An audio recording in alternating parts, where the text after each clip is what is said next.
Bonsoir pour une échappatoire culturelle, littéraire, échappatoire à l'horreur, échappatoire au ridicule quotidien. Une petite pause littéraire, je lis de mon recueil de nouvelles, dont je ne vais pas citer le titre, et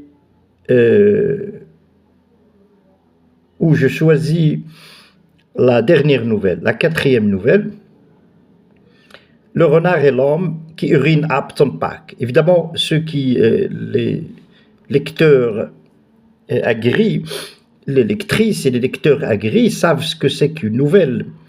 Ils comprennent très bien que c'est une forme de fiction et qu'elle est fondée sur le schéma de l'Haddock, ou le basculement, métamorphose un peu à la manière kafkaïenne, mais surtout à partir du schéma de celui qui a fondé le genre, c'est-à-dire Apulé de Mador ou Afoulay Onemezir, l'écrivain nord-africain de l'Antiquité. Voilà qui est dit. Donc, le renard et l'homme qui urine à Upton Park. Le roi Juan Carlos de Bourbon avait lu un roman.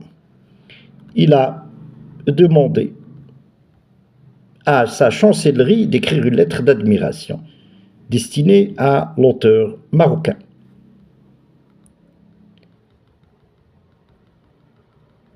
Un jour à l'aube, à l'est de Londres, alors que je me dirigeais vers la station Upton Park pour le train du centre-ville, je venais de croiser un vrai renard qui a pissé dignement et un homme qui cherchait à me faire pisser dans mon froc. En les voyant, je n'ai pas pensé à la lettre d'admiration que j'ai vue chez l'auteur en dégustant un très délicieux tagine de bonite aux oignons, aux raisins secs et aux rondelles de citron, entrecoupés par un vin de table issu des plaines du Maroc septentrional. Le tagine était l'œuvre culinaire exquise des 3 filles de la rue que l'auteur accueillait chez lui. C'était il y a 22 ans. Le livre que j'avais terminé de lire était sur sa table. Des tortues déambulaient dans l'appartement, troquant le papier contre des feuilles de laitue. Le roman lu par Sa Majesté portait un titre espagnol. Mon exemplaire était en version originale. En arabe, le renard qui apparaît et disparaît. Enfoui dans les plis de ce livre, ma vie n'avait aucun contact avec les animaux, encore moins avec les plus sauvages sans domestication.